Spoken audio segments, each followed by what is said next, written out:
Hi guys, welcome back to my channel. In this video I'm going to show you how you can get PiP mode or picture-in-picture mode for free in iPhone. So let's start without any problem, let's proceed. You guys can see here, this is my YouTube app here, and if I open any video, I can just simply play any video in PiP mode for free. I'll show you how I have done that and how you can do that. So let's start. So the trick is you have to install an app which is known as X app. So here you go. Here you have to download this app.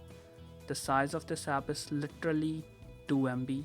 Open this app, and how this works I'll show you. So first of all, open YouTube. So the video you want to play in PiP mode, you have to open that. Or so let us assume I'm going to play this video in PiP mode. I'll click on share. Again click on share, and now swipe left. Click on more here, and you will see X app shortcuts here: X video full screen, X video PiP mode.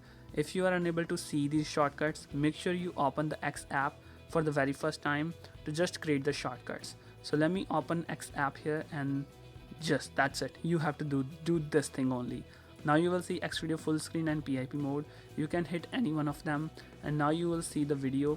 Now start playing the video, and here are two options: PiP mode, full screen. Hit on PiP mode, you are good to go. Now even you can lock the screen and the video will still playing in the lock screen. In this way your battery is saving if you're just listening to some songs, right? So this is the great app, free 2 MB app, which is doing a good job. So that's the whole simple fix. Hope you guys find this method helpful. Thanks for watching. Stay tuned. Thank you so much guys. Peace.